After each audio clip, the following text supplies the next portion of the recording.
میں حیدرآباد جا رہا تھا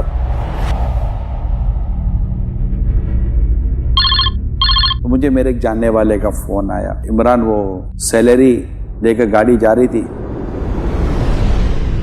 لوٹ لیا گیا، 50 لاکھ روپے تھے، کارٹون جو گارمنٹس کے کارٹون ہوتے ہیں نا اس طرح کے، اس میں ڈال کر تو بیچارے بہت پریشان تھے۔ میں نے فون کیا اپنے روحانی علاج والوں کو، کہا یار بھائی یہ مسئلہ ہے، کیا کرنا ہے؟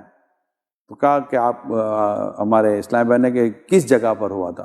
تو میں نے پوچھا بھائی کہاں ہوا تھا؟ فلاں جگہ۔ وہاں ہمارا اسلام بھائی پہنچا تو سورہ طارق انہوں نے وہاں پڑھی، اور جن کا مال لوٹ گیا تو ان کو چند اوراد و وظائف دیے کہ آپ یہ پڑھیں، اللہ نے چاہا تو بہتر ہو جائے گا۔ نماز کا بھی تھا اور نماز کے بعد بھی کچھ پڑھنے کا تھا، تو یہ چیز تھی۔ تو میں نے ان کو کہا کہ آپ کریں کوشش، اللہ تعالیٰ چاہے گا تو سب بہتر ہو جائے گا۔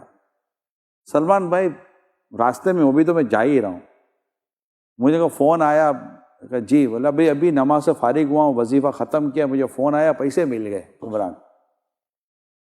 وہ پتہ ہے عمران کیسے پیسے ملے؟ پھر ساری وہ باتیں جو ہوئی اگلی پچھلی ایک آدھ دن کے بعد سب ملا کر اگر میں بات کروں کہ پیسے یوں ملے کہ وہ جو لوٹ کے گئے نا گاڑی، وہ گاڑی لوٹ کے گئے تو وہ کہیں جھاڑیوں واڑیوں میں لے گئے، جھاڑیوں میں لے گئے تو انہوں نے کارٹن کھولے تو پیسے نیچے تھے، اوپر گارمنٹس رکھا ہوا تھا، کوئی ٹھیک ہے کپڑے رکھے ہوئے تھے، تو ان کو پیسے نظر ہی نہیں آئے۔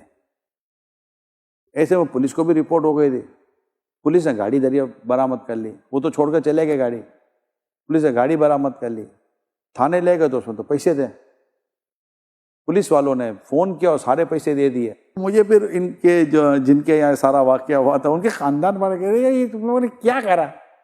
میں کہا ہم نے کچھ نہیں کرا، دعوت اسلامی کے روحانی علاج کی بدری بہار ہے۔